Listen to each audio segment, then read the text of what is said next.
Video کو like کر کے آگے شیئر ضرور کر دینا۔ 250 روپے کی چپل بیچنے کے لیے وہ اللہ کی جھوٹی قسم کھاتا ہے، 50 روپے کی پالک کی سبزی بیچنے کے لیے وہ اللہ کی جھوٹی قسم کھاتا ہے۔ اللہ فرماتا ہے میرے نام کو قسموں کا نشانہ نہ بناؤ۔ ابن حجر لکھتے اللہ پاک کا ارشاد ہے حدیث قدسی میں کہ جو میری جھوٹی قسم کھائے گا میں اس کی 7 نسلوں کو برباد کر دوں گا۔ میاں بیوی کے جھگڑے میں اللہ کی قسم، پارٹنرشپ کے جھگڑے میں اللہ کی قسم، وہ بھی جھوٹی قسمیں۔ آج جھوٹی قسموں کو تو لوگ گناہ سمجھتے ہی نہیں، بلکہ سچی قسم کھانے سے بھی بزرگوں نے منع کیا، فرمایا سچی قسمیں بھی نہ اٹھایا کرو، کیونکہ بات بات پر قسم کھانے کی وجہ سے اللہ روزی سے برکت ختم کر دیتے۔ قسم بس جس پہ کھانا ہے زیادہ کھا سکتے ہو تو اپنے مذہب کی حقانیت پہ کھاؤ مسلمانوں، کیونکہ اپنے مذہب سے سچی بات کیا ہو سکتی؟ سب سے سچی حقیقت مذہب اسلام ہے، ان الدین عند اللہ الاسلام۔ اس میں پھر قسم اٹھا لو، یہ بہت سچا مذہب ہے، لیکن اپنے آپس کے جھگڑے میں، چھوٹی چھوٹی باتوں میں، اور پھر بات تو دیکھو اپنے بچوں کے مستقبل سے پیار ہے کہ نہیں؟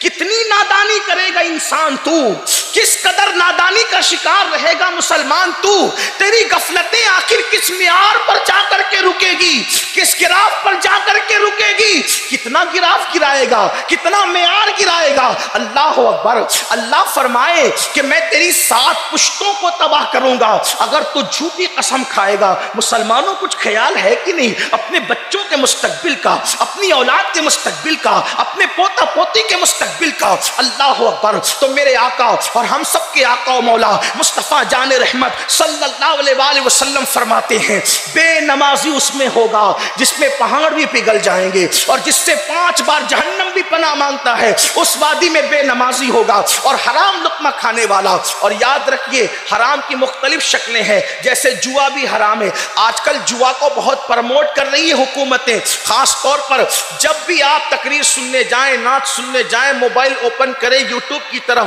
تو بہت جوے کی اشتہار کی جا رہی ہے، لوگوں کو جوا میں ڈبانے کی کوشش کی جا رہی ہے، جھوٹے چہرے لائے جاتے ہیں، اس نے اتنے کروڑ کمایا، اس نے اتنے کروڑ کمایا۔ میں نے کہا اگر کروڑوں کما بھی لیا تو تباہ ہوا۔ ہمارے یہاں جوا میں جیت گیا تو جہنم ملے، اور ہار گیا تو جہنم ملے۔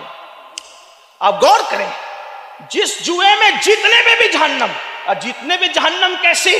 جیتنے پہ تباہی اور جہنم اس طرح، اگر وہ جوا کا جیت لیا تو جو کپڑا پہنا تو کپڑا نہیں پہنا، جہنم کا لباس پہنا۔ جب تک وہ کپڑا تیرے بدن پہ رہے گا اللہ کی لعنت تجھ پہ ہوگی، جب تک وہ کپڑا تیرے بدن پہ رہے گا کوئی نماز قبول نہیں ہوگی، کوئی دعا قبول نہیں ہوگی۔ اللہ اکبر، اللہ اکبر۔ یہاں تک ہمارے بزرگوں نے لکھا کہ اگر وہ جوئے کے پیسے سے تو نے بنیت ثواب صدقہ کیا تو تیرے ایمان پہ بھی خطرہ ہے۔ یہ میں محتاط الفاظ میں کہہ رہا ہوں، ورنہ فقہاء نے بہت سخت بات لکھی ہے جو میں نہیں کہنا چاہتا یہاں، تیرے ایمان کو بھی، ورنہ آپ اس کے لیے فتاوی رضویہ کی طرف رجوع کریں تو آپ کو اصل حکم ملے گا، ورنہ ایمان پر بھی خطرہ ہے۔ اگر آپ نے بنیت ثواب حرام مال سے، جس کا حرام ہونا قطعی اور یقینی آپ کو معلوم تھا، کیونکہ آپ کا مال تو آپ کو معلوم ہے کہ حرام کا ہے کہ حلال کا ہے۔ آج کل کچھ لوگ کہتے ہیں نہیں مولانا اس لیے حرام کما لیتے ہیں کہ کچھ بیواؤں کی پرورش ہمیں کرنی ہوتی ہے۔ ہم نے کہا بیواؤں کی پرورش کرنا تجھ پہ فرض نہیں ہے، حرام سے بچنا تجھ پہ فرض ہے۔ یہ کیا لوگوں نے طریقہ نکال لیا؟ ہمارے امام اہل سنت مثال دیتے ہیں، حرام مال سے صدقہ دینا ایسے ہی ہے جیسے پیشاب سے ناپاک کپڑے کو دھلنا۔ پیشاب ڈال ڈال کر ناپاک کپڑا دھلو تو اور ہونا کیا ہے، اس کی ناپاکی اور بڑھنی اور کیا ہے۔ اگر اسی حرام مال سے حج اور عمرہ کو گیا، ہر قدم پر گناہ لکھا جائے۔ یہ جیتنے کا انجام ہے۔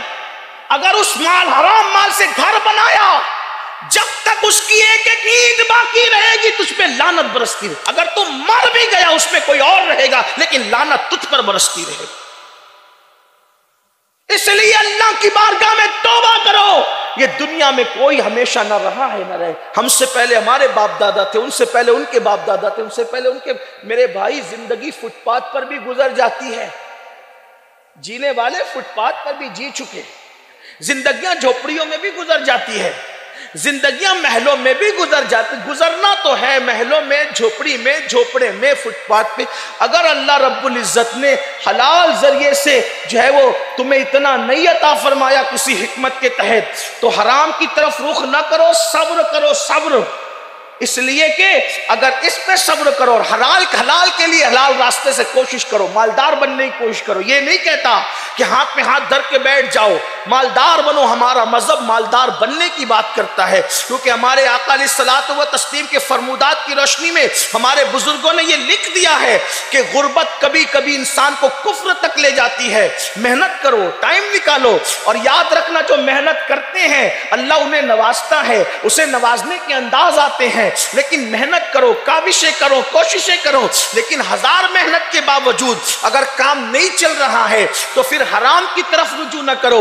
मैं माओ और बहनों से भी कहता हूं, आजकल औरतों के शौक भी बढ़ गए, मर्दों के शौक भी बढ़ गए। शायद हराम काम के मामलात इसलिए उरूज पर हैं कि मर्दों के भी शौक बढ़े और औरतों के भी शौक बढ़े। मर्दों के शौक क्या बढ़ गए कि हर महीना कहीं ना कहीं घूमने फिरने जाना, हर नया मोबाइल लेना जरूरी, औरतों पर हर शादी में नया लिबास, और फिर जो है वो हर महीना 2 महीने पर ज़ेवरात लेना जरूरी। याद रखना, अल्लाह ने नवाजा है तो लो, शान से जिंदगी गुजारो, इसमें कोई ममानियत नहीं। लेकिन नहीं है तो दूसरों को देख करके अपनी आखिरत तबाह ना करो। ठीक है, कोई लेता है तो ले, आप सब्र करो। मेरे आका सल्लल्लाहु अलैहि वसल्लम के दीवानों, आखिर बताएं तो सही, रसूलुल्लाह दुनिया के सबसे मालदार इंसान थे, फिर पेट पर पत्थर बांधने की हिकमत क्या थी? जब मैं कहता हूं कि हुजूर सबसे मालदार इंसान थे तो लोगों के माथे पर सिलवटें आने लगती है कि ये कैसी बात करता है, हुजूर सबसे मालदार इंसान थे। वो तो पेवन वाला कपड़ा पहनते थे,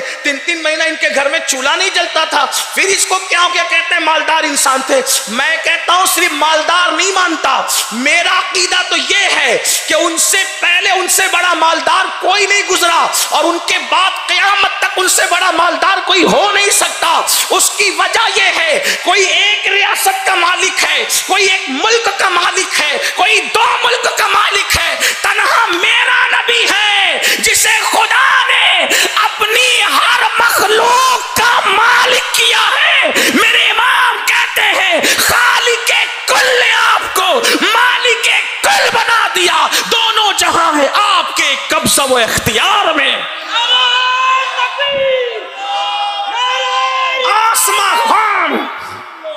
आसमां खान, जमी खान, जमाना मेहमान, साहिबे खाना लक़ब किसका है? तेरा। मैं तो मालिक ही कहूंगा कि वो मालिक के हबीब यानी महबूब मुहिब में नहीं मेरा तेरा। कौन देता है देने को मुंह चाहिए, देने वाला है सच्चा हमारा नबी। मेरे करीम से गर कतरा किसी ने मांगा, दरिया बहा दिए हैं, दुर्बे बहा दिए हैं, और धारे चलते हैं अता के, वो है कतरा तेरा। तारे खिलते हैं सखा के, वो है जर्रा तेरा। और मालिक कौनैन है, गो पास कुछ रखते नहीं, 2 जहां की नेमतें हैं उनके खाली हाथ में। यहां भी लोग कहते हैं कि देखो खाली हाथ में नेमतें कैसे हो सकती है?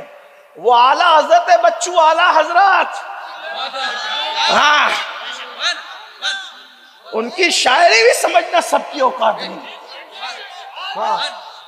हाँ, ये बात याद रखें, इसलिए कि वो गालिब और इकबाल नहीं है।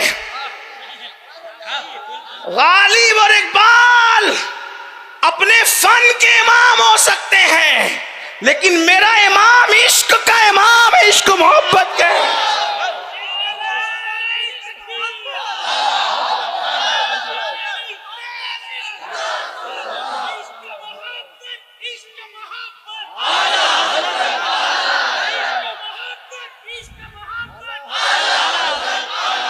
ये खाली मैं थोड़ा बात इसलिए कि लोग इंटरनेट पे घरों के अंधेरे में बैठ कर सुनते हैं तो कई लोगों को तकलीफ ना हो, इसलिए मुझे उनका भी ख्याल रहता है।